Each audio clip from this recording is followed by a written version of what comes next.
रजा साहब को इतनी तकलीफ क्यों है? क्या वो गलत है या आप गलत? फौजी अदालतों के खिलाफ रहा हूँ, पर मैंने इतनी ज्यादा रजा रब्बानी जितनी तकलीफ महसूस नहीं की। तो क्या इलेक्शन में धांधली हुई या नहीं खाई साहब? इमरान खान साहब की जो पूरी सियासत जो पिछले साल की या 2 साल की, वो अबारत है कॉन्ट्रडिक्शंस। कायरा साहब डार साहब को सुना होगा, उन्होंने कहा मेरी गलती नहीं है। अब डार साहब को तो जी या मियाँ साहब पूछे या अल्लाह मियाँ पूछे। पुलिस ठीक है, पुलिस में बहुत बेहतरी आने की जरूरत। मुझे तो अल्लाह के अलावा किसी से डर नहीं है।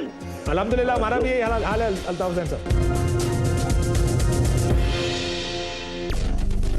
देखिए प्रोग्राम ऑफ द रिकॉर्ड पीर था जुमेरात 9:05 यूके और 8:05 यूएसए में, सिर्फ ARY न्यूज पर।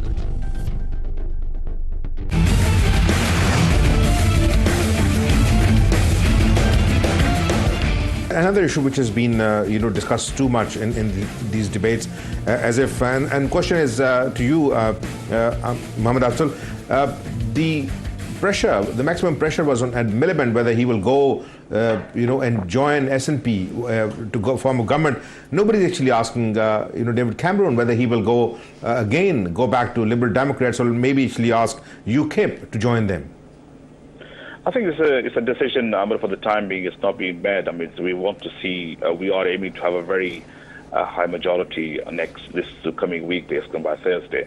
And it's something which will be considered, but for the time being, we are aiming to have maximum seats, what we can do. So yes, we will have to have a collision with the government of the party.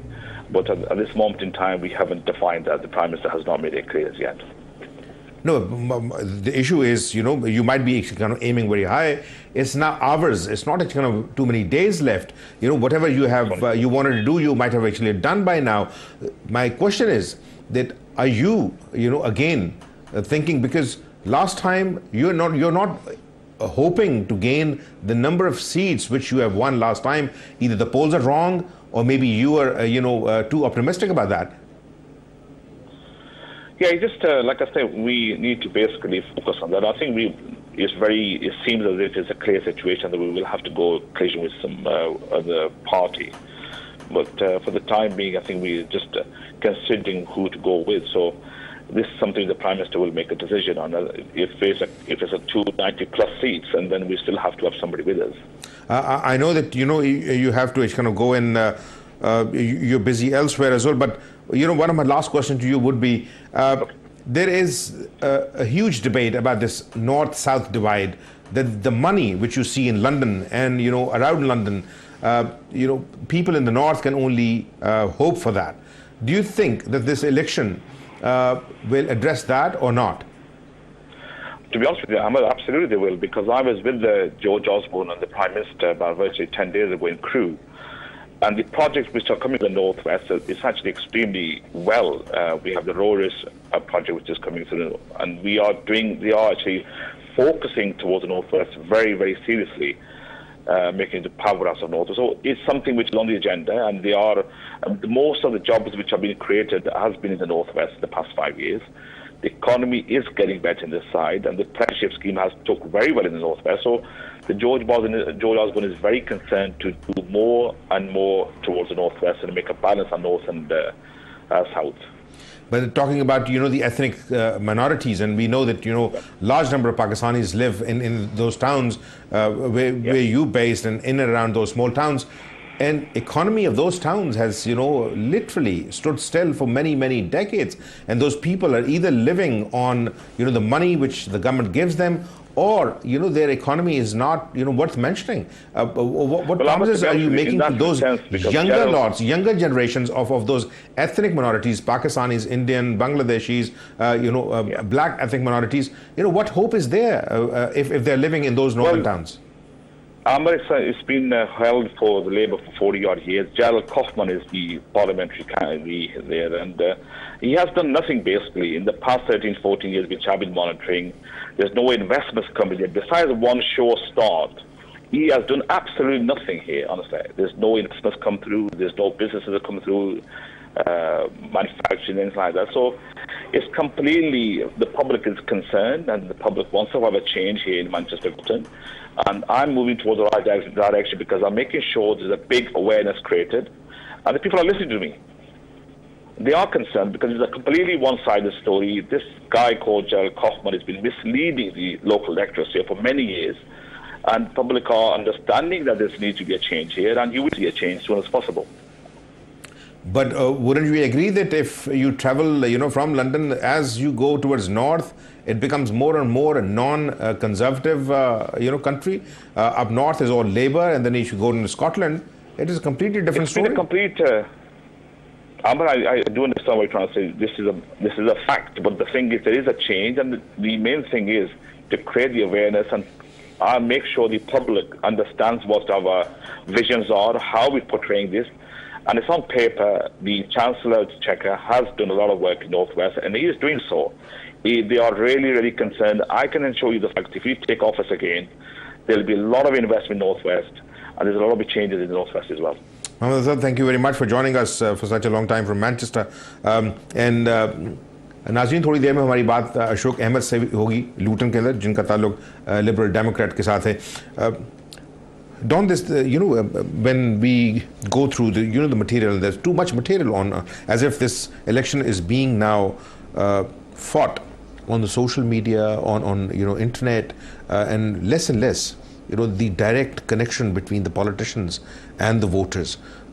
In that sort of situation, where do you see, the ethnic minorities? Because London is now officially non-white city, majority non-white city.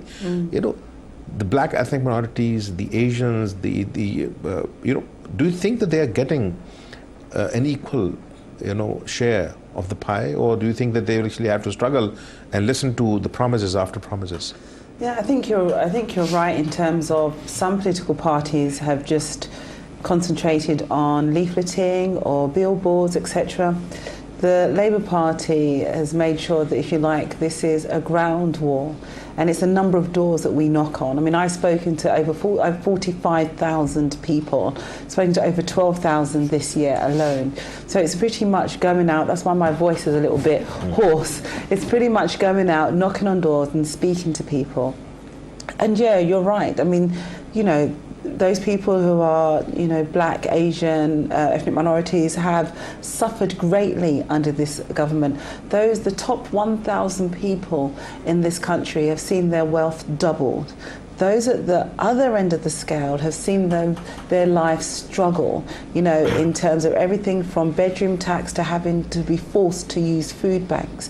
And it's just an indictment, I think, on this current government as to, what we're actually going through. And what gets me is I don't mind as long as people admit that this is happening, instead of trying to pretend. I've been to many places where they've tried to pretend, but your life's better, and you're like, well, my life's not better. And the politicians, especially the Conservatives and liberals, try to say, well, we've made your life better. But no, that's all on paper. In reality, you haven't. You've only helped the very few, not the many.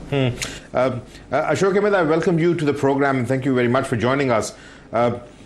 In the debates which we saw on television and heard on radio, the leaders of the major parties, and now because there are 7 parties which have been designated as major parties, the question of trust has come up again and again, as if the leaders are trying to tell their voters that please trust us and we will deliver.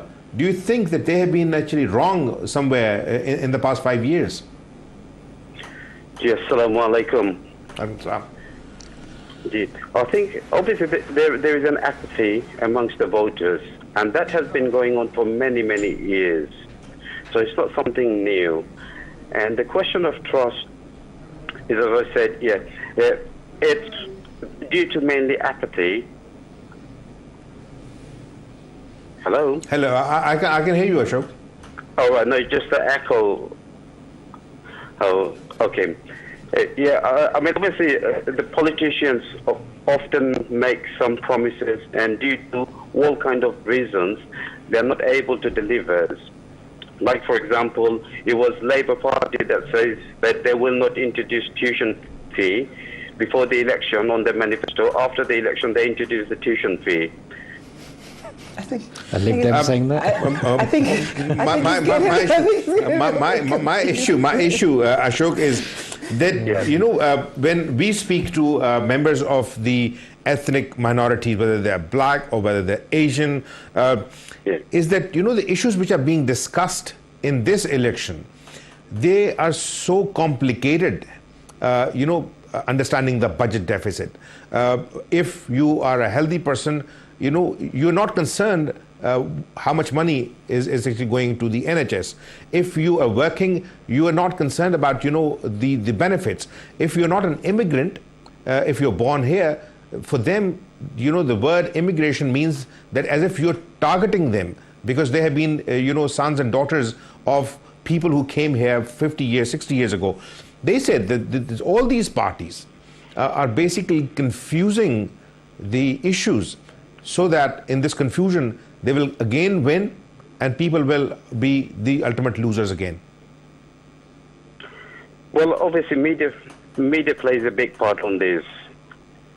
And I think it's not just within the ethnic minority, but if you look at it, it's right across. And it exists within all the communities. I'll actually ask you a straight question. Do you think that your participation, your party's participation in the alliance, last time in the coalition, has done good for this country, or it could not do what it wanted to do, and then it actually has to take the blame for the failures of the Conservatives? Well, the people obviously have to understand that the voter of this country gave a mandate, and there was any single party won outright. And the only option was to go to coalition with Conservative or call another election. And another election would have costed the country millions of pounds or maybe hundreds of millions of pounds. Ashok, thank you very much for joining us from Luton, and definitely we'll wish you all the best, and we'll speak to you after the election.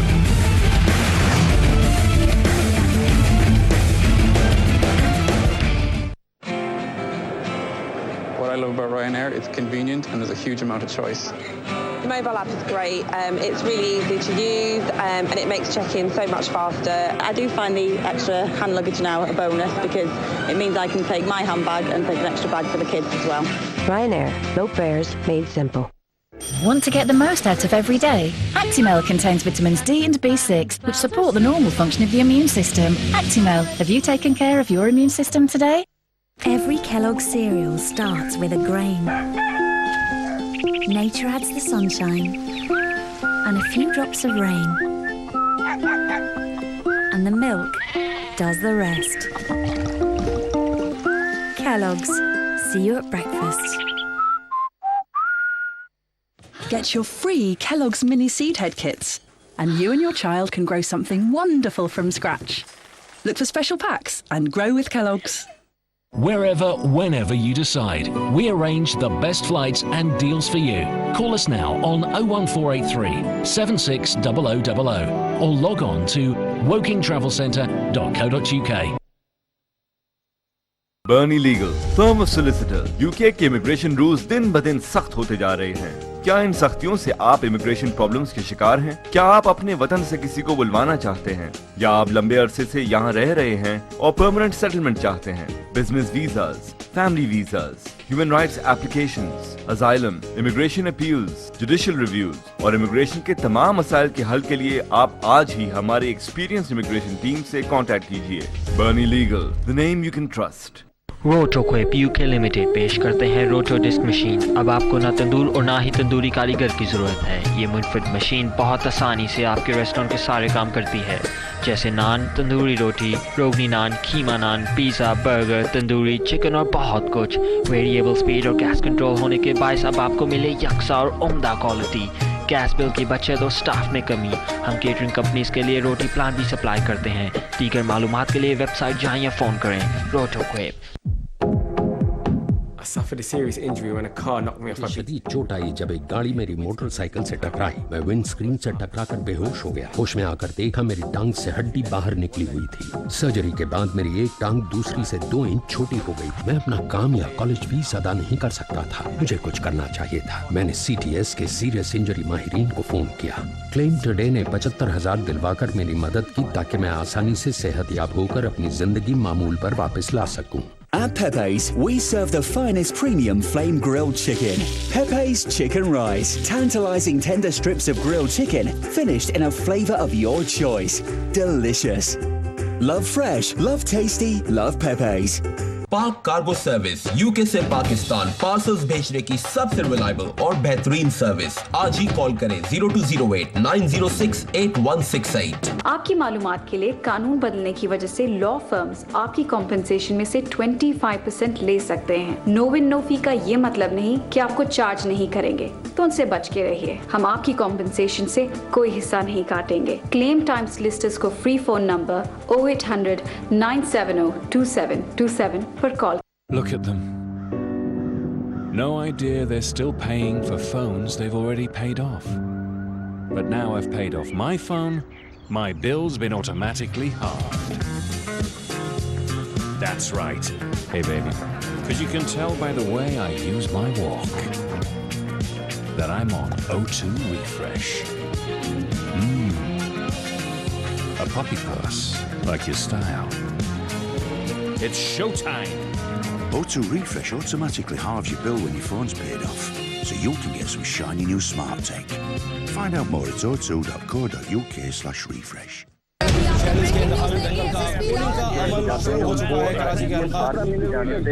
जो है वो तरबियत की जाती है। ऐसा general नहीं बनने देंगे।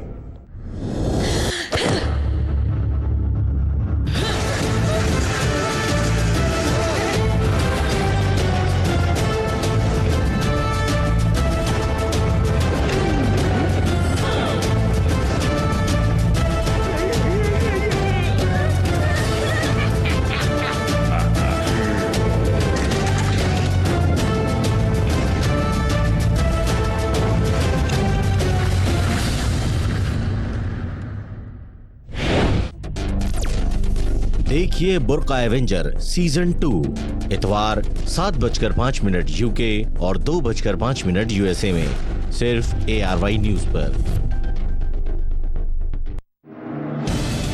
इन मुज़ाकरात का भी नतीजा नजर आ रहा है। ताकतवर हल्के जब कहेंगे एनफ इज एनफ, आधा घंटा लगेगा, दोनों जमातें बिल्कुल बिस्मिल्लाहिर्रहमानिर्रहीम पे आ जाएंगी। मैं वो पूछ रहा हूँ सैफुर रहमान साहब के दस्तखत इस MOU पे क्यों है? डॉक्टर जहांजेब खान औरकज़ई, एक इनका अकाउंट जो है वो बार्कले बैंक में है, जो जिसमें ब्रिटिश पाउंड्स में ट्रांजैक्शंस हुई। ARY के फोरम से हमने भी काफी सारी तजावीज़ दी, जिसमें मिलिट्री कोर्ट्स की भी एक तजवीज़ शामिल थी। मिलिट्री कोर्ट्स आप उनके जरिए बनाए और उनका ट्रायल करें। इनकी जो फंडिंग है, इनकी जो जिस पे आपने बड़ा जामे प्रोग्राम किया, आपके प्रोग्राम के बाद आई मेट द इंटीरियर। देखिए प्रोग्राम पावर प्ले जुमाता इतवार 9:05 यूके और 8:05 यूएसए में सिर्फ ARY न्यूज पर।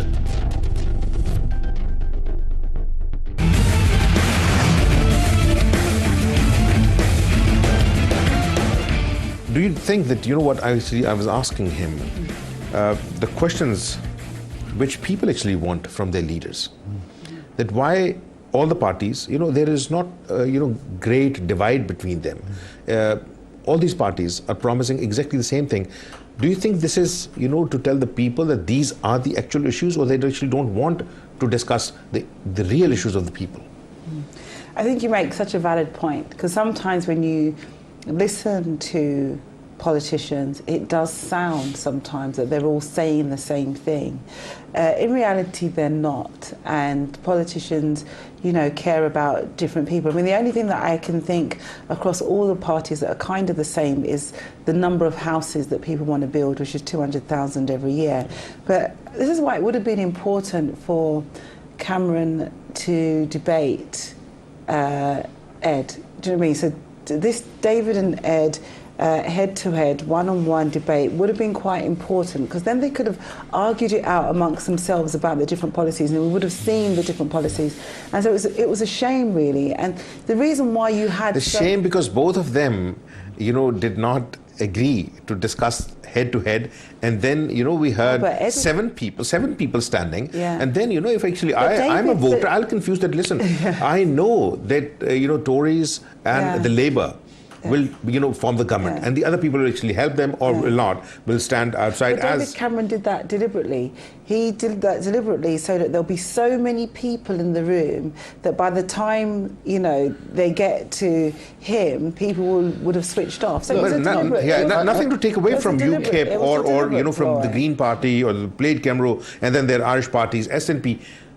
But you tell me that if I'm listening to you, and you have pledges and plans exactly like other parties, but if those plans and pledges are not going to affect the whole country, was it necessary to have that sort of a debate? And following the Americans, there are just two people, head to head. But this is a confusion which was created on purpose. Well, I don't know if it was on purpose or not. What you've got to look at is that if you've got major parties, and there are 4 parties which have been, in my view, declared major, working across here. And the SNP are working in Scotland only, and the Clyburn in Wales and so on. UKIP are actually represented everywhere. So, we're no different to the Conservatives, Labour or the Lib Dems on there. So we thought we deserved a place around that table and having a 4-way debate, not a 2-way or 3-way, a 4-way debate, because it actually affected everywhere. I think, people, when we speak to people, they said that you are the party which have been, benefiting most because of this thing. I don't know how many, seats you are contesting, how many candidates will win, whether you will win 10 seats or not, but by becoming Nigel Farage and his party, you're on equal platform, you're everywhere. And we deserve it, going to the last election. And, we're contesting 635 odd seats, which is almost the whole 650 on there. But the important thing is, if you debate in that single room, you have an opportunity to hear everything. Okay. Now, there are only so many policies any one party can put together. And yes, a lot of it is going to be the same, because you can only do certain things in a particular way. It's on the fringes of every policy that each party has a different view of doing it. How much funding are we going to put into this particular policy that another party is going to put into another policy? I would have expected the media to actually have looked at the manifestos and drawn up some sort of a table and put that together. But I've not seen that from the media, because that would have been one way of doing it. Let's look at the NHS. Who's going to fund the NHS at what level? What are the policies? Who's putting what targets? Who's taking away? How many doctors, nurses? Those sort of things would have been good for the working man, on the ground to see. But that will be, walking into exactly the same trap that, listen, these 4 issues are the issues of this nation. Foreign policy issues have not been discussed at all. They haven't been discussed. That's why when we actually asked them, listen, you have actually fought a war for 10 years. Soldiers are still, military operations are still going on in certain parts of the world. Billions of pounds, have been spent. Maybe that was the reason, that there was no money left in the kitty. But, talking about NHS, am I wrong that I will think about NHS if immigration, NHS and education, the top 3 I get asked about. Policies have to and a bit of Europe. Yeah, policies have to be costed, and the Labour Party is the only party that have had their policies costed. So that Ed has said that he will under-promise and over-deliver, which is very, very unique for a politician, because most politicians... That's a good line in the last days to sell, want to deliver the world. I'm going to give you this, I'm going to give you that, I'm going to give you this. I mean, I do think UKIP has had more than its fair share of publicity, actually. And, the UKIP isn't really a mainstream party. It does have. It does have two. Let me bring the debate. Let me bring the debate to the issues which our communities discuss. We different figures tell that we are around about 17% in this country now, but that is not reflecting, in the Parliament, as if we have to listen about this equality debate, but we will not be equal partners. These parties will decide whether they actually, want to make us equal partners or not. That is the feeling when you actually go out and meet people, ask for the votes. The ethnic minorities, actually are still dependent on what is given to them rather than claiming what is theirs. Oh no, I think that there is a voice. Obviously, you have to make sure that you take that opportunity to have your voice heard, and doing programs like this so people can see that there's people of colour. I mean, although I don't believe in UKIP or their policies, I think it's important that you have people of colour in each political party. I think that's important. You know, obviously the Labour Party does better than the other parties in terms of representation, but we have so far to go. We've got a long, long way to go to make sure that we are equal in Parliament. But this time, you know, I think a lot of reports are suggesting that Labour was historically, the most reflective of the ethnic minorities. But now we're talking about the safe seats. The Tories, are being given that credit that maybe they are trying to catch up on Labour. Liberal Democrat is still, nowhere to be seen. They do not actually have any person of colour. Yeah. So do you think that Labour Party this time actually was more involved to regain power?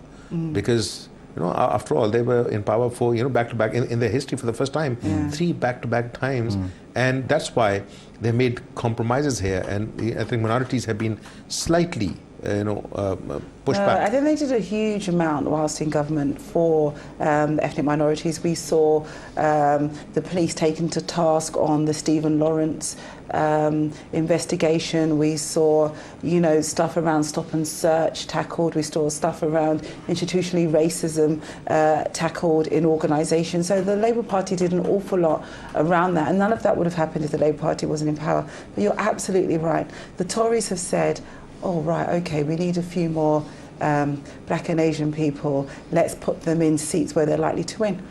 They're very good. The Tories are very good at PR, and it's a good thing that they're going to have more representation. But yeah, I can't argue that they've done that. The Tories are doing exactly what Labour have already done. All right, so it's no different. The two parties are following each other. Labour just cottoned on earlier on. They did that, all credit to Labour. They saw it was an issue and they did something about it. They increased their numbers. A long way to go, like Dawn says. The Tories are playing catch up and they're following the thing. They are putting now people into safe seats, which is a good thing to see. But both parties, alongside mine and other parties, need to do a lot more in order to not just put ethnic minorities in safe seats, but to get mechanisms to engage with ethnic minorities more as well. Some of the people who have been taking part in the elections for the last 20-25 years, they actually ask a very simple question: how a person who sends his son or daughter to a school where the school fee is 20,000 or 18,000 pounds per year. How will we understand my issues? Because I do not actually earn that sort of money in a year. And that's why they say that the parties which are ruling parties, they do not understand the real issues of the working class. Agreed. Yeah, so where is your party on that? Well, our party totally agree on that, and that's why we're trying to break up the establishment as it is by coming in, all right, and shaking it all around on there. You've got our country's being run by people from Eton and Cambridge and so on, okay, and as the Prime Minister and others show, they sometimes don't know what the price of a loaf of bread is. What's happened in Parliament, I've seen, and I'll say it's across all two, possibly even the three parties that are in power, is that you get people who become career politicians. They leave school, they leave college, they go work in the House of Westminster, they carry a bag for a minister or so on, and then they suddenly become an MP. Not enough has been done to ensure that people from different backgrounds, different social classes, different workloads are actually getting that same opportunity. So it shouldn't be just around colour, it should be about socialness as well, yeah? So that they're getting that opportunity to become an MP and represent and have that voice represented in Parliament. One issue which has been muddied over the years is immigration. And the discussion about how many people are immigrants who are immigrating within Europe, because the moment you use the word immigrants, people think of people who are coming from outside Europe. That's right. And then the whole concept that as if Europe is a homogenous, area, and your party has raised this issue time and again. You're too much overly concerned. Many people say that overly concerned about immigration, but those immigrants, if they have came here and worked and contributed. Wasn't it a good thing? Well, look, I'm a second-class immigrant myself. Okay, and it's been a great thing, and people from the black and ethnic minority communities have provided a lot. This country has been made on immigration. Our National Health Service would actually fall if it wasn't for immigration, as well as other services.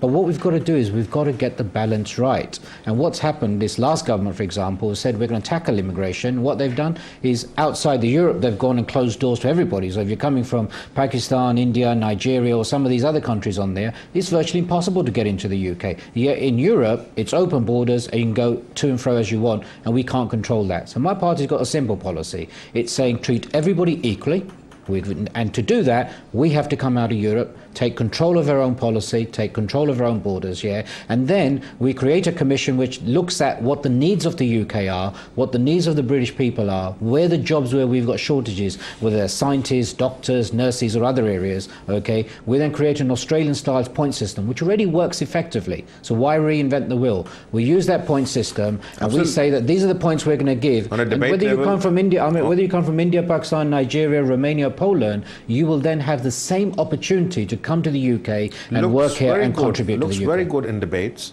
this point systems, people we actually want here in services. But answer a simple question.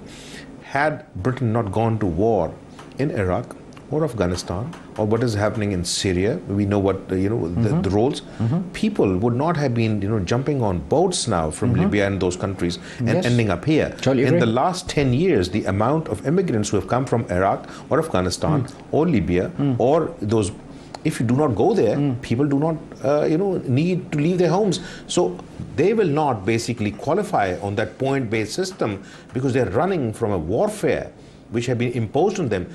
Nobody has raised those issues. What they would, Amir, is they'll be looked at as refugees, okay, which is different to they will come and never go back. Okay, but they'll be considered in a different status category, which will be under refugees, okay, because they're coming from war-torn countries or countries where they've got issues or persecution or their lives are under threat. So they will not be part of our immigration policies I've stated on the point system. So that's a different thing. But I agree with you, half of our problems that have been created around there are because of the decisions made by previous governments of going into these wars, which we shouldn't have Let been. me actually, in the last minutes, Dawn, the same question to you, because Labour took this country to war and Tories supported them wholeheartedly. This issue, people actually ask when you meet them, the new immigrants, they said, we never actually wanted to come to this country. We have been pushed. You came here, you imposed a war, but how important is this? In this election, there is no mention of international relations, international policies, wars, and issues related to that. Yeah, I think there has been some debate around it. I mean, I wouldn't trust UKIP with our immigration policy. I think there has been some debate around immigration and around Syria because Ed had voted not to go into Syria, and we have to take responsibility because, as you say, you go into war and then there's no exit strategy, to get out safely and to make sure that people are safe and secure in the country that we've gone in. And there's also been a debate around aid, because it's important that we continue to maintain aid to countries to help build stability in that country. And UKIP have wanted to take away that aid. That's right. And I think that's wrong because we have to go in and make sure that we help to build. I went into Libya over the last 2 years ago. I spent almost a year in Libya helping to build the government and try to help build structures in place so that they could have a stable government. So it's important that we contribute where we can in that regard. Dawn, thank you very much. I have to stop the program here. Thank you very much. Thank you. And thank you to participants. And briefly, we will take you to other constituencies and present to you what our correspondent have spoken to different